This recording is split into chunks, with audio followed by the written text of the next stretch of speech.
டெல்லியில் மாணவர்கள் மீது தடியடி நடத்திய ஒன்றிய அரசின் அடக்குமுறைக்கு கடும் கண்டனம்.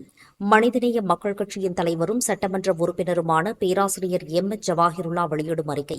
நீட் தேர்வு வினாத்தாள் கசிவு, தேசிய தேர்வு முகமை மீதான தொடர் நம்பிக்கை இழப்பு, கல்வித்துறையில் வெளிச்சத்திற்கு வந்துள்ள பல்வேறு முறைகேடுகள் ஆகியவற்றுக்கு பொறுப்பேற்று ஒன்றிய கல்வி அமைச்சர் தர்மேந்திர பிரதான் பதவி விலக வேண்டும் என்று வலியுறுத்தி டெல்லியில் கரப்பான்பூச்சி ஜனதா கட்சி முன்னெடுத்த ஏராளமான மாணவர்கள் மற்றும் இளைஞர்கள் கலந்து கொண்ட ஜனநாயக போராட்டத்தின் மீது காவல்துறையை ஏவி தடியடி நடத்தியிருப்பது, கண்ணீர் புகைக்குண்டு வீச்சு உள்ளிட்ட மிக கடுமையாக நடந்து கொண்டது வன்மையாக கண்டிக்கத்தக்கது.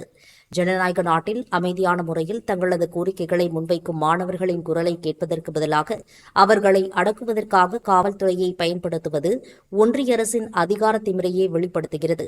மாணவர்களின் கேள்விகளுக்கு பதில் சொல்ல இயலாத அரசு தடியடியால் பதிலளிக்க முயல்வது ஜனநாயகத்திற்கு அவமானம்.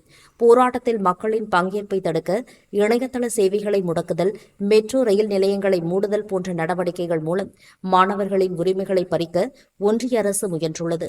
ஆனால் ஆயிரக்கணக்கான மாணவர்கள் அச்சமின்றி திரண்டு நின்றது நீதிக்கான குரலை எந்த அடக்குமுறையாலும் ஒடுக்க முடியாது என்பதற்கான வலுவான சான்றாகும். நீட் தேர்வு தொடர்பான முறைகேடுகள் நாட்டின் கோடிக்கணக்கான மாணவர்களின் எதிர்காலத்தின் மீது பெரும் நம்பிக்கை இழப்பை ஏற்படுத்தியுள்ளன. இத்தகைய சூழலில் பொறுப்புறக்கூடிய கல்வி அமைச்சரை காக்கும் முயற்சியில் ஈடுபடுவதற்கு பதிலாக ஒன்றிய அரசு கல்வி அமைப்பின் மீதான மக்களின் நம்பிக்கையை மீட்டெடுக்க நடவடிக்கை எடுக்க வேண்டும். எனவே மாணவர்களின் நியாயமான கோரிக்கையை ஏற்று ஒன்றிய கல்வி அமைச்சர் தர்மேந்திர பிரதானை உடனடியாக பதவி நீக்கம் செய்ய வேண்டும். மேலும் நீட் தேர்வு முறைகேடுகள் குறித்து உச்சநீதிமன்ற நீதிபதி தலைமையில் வெளிப்படையான விசாரணை நடத்தி குற்றவாளிகள் அனைவரையும் சட்டத்தின் முன் நிறுத்த வேண்டும்.